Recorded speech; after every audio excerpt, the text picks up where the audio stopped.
Good morning everyone. This is Indumathy, Assistant Professor, Department of Biochemistry, Theivanai College for Women, Villupuram. Now I'm going to take a topic about monoclonal antibodies. Before going to the topic, we can discuss about the basics involved in immunology. Immunology is the study of defense system against pathogenic organisms. Here, pathogenic organisms involves antigens, which are the foreign particles which enter into the body and cause various diseases. Antibodies are specific components which are produced by the B lymphocytes or B cells, which are the major component of immune system. These antibodies fight against the antigens and protect our body from various diseases. Now going to the topic, monoclonal antibodies. Monoclonal antibodies are antibodies which have same antigenic determinant and are produced by a single hybridoma clone. It is first produced by Milstein et al. In 1973. Et al. Means Milstein and his co-workers. Some of the examples of monoclonal antibodies include infliximab, basiliximab and rituximab, etc. The technology used to produce hybridoma clones or monoclonal antibodies is known as hybridoma technology, which has the following steps. First, isolation of B lymphocytes or splenocytes.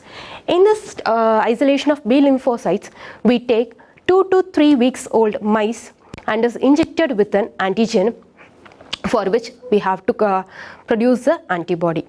After injecting the antigen, the mouse is observed and is sacrificed within 72 hours and the spleen is taken. The taken spleen is homogenized and the cells are centrifuged, and the splenocytes are the cells present in the spleen are taken, which can produce B lymphocytes. These B lymphocytes are the responsible cells for producing antibodies. The second step involves isolation of myeloma cells. Myeloma cells are nothing but large hematopoietic cells present in the bone marrow. These cells are isolated from the mouse bone marrow, and the HTPRT mutant myeloma cell is produced or raised by using the mutant 8-azoguanine. The next step involves somatic cell fusion.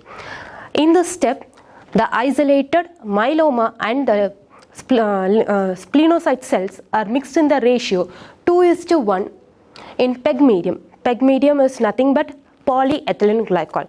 The cell culture medium is mixed for 3 minutes and is kept in aside for few hours for the somatic cell fusion. The fourth step involves selection of hybrid. Selection of hybrid involves the hybrid selection, which is myeloma splenocyte hybrid cells. These cells are responsible for the production of hybridoma clones. After the selection of hybrid takes place, it is done with screening of hybridoma. In screening of hybridoma, the hybridoma cells are screened for the production of antibodies. Here, multi-well plate is used, and the wall of the plate is coated with antigen, which is already used for the mouse for the splenocyte isolation. The wall of the well is coated with antigen, and the cell culture medium containing hybridoma cells is poured into the well and is kept aside for the immune complex formation. The immune complex is formed by antigen-antibody reaction and is observed by the addition of secondary antibody, which is coupled with an enzyme and is used for the observation of immune complex present in the multi-well plate. After screening, it involves the production of monoclonal antibodies, which involves in vivo method, suspended cell culture and immobilized cell reactors. In the first method, in vivo method, the selected screened hybridoma cells are injected into the mouse through intramuscular injection. Intramuscular injection means the injection is done in the muzzle of the subcutaneous or intramuscular region of the mouse. After injection of the cells, the mouses are observed and the changes are noted, and the antibodies produced are taken from the blood sample. Second step involves the suspended cell culture. In this method, airlift fermenter is used. This fermenter is used in industries to produce large-scale production of antibodies. In airlift fermenter, we use enriched medium and nutrients for the growth of cells, and within 2 to 3 weeks we can obtain a maximum quantity of monoclonal antibodies. Last step involves the immobilized cell reactors. Here, immobilized polyacrylamide gel is used for the production of hybridoma cells. In polyacrylamide gel, it forms the monopolymer, and the hybridoma cells are immobilized in the medium and can produce various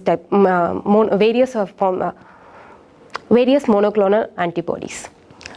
Coming to the applications of monoclonal antibodies, it can be used as a research tool, and in clinical diagnosis, it is used to diagnose childhood diarrhea, malaria, and leukemia.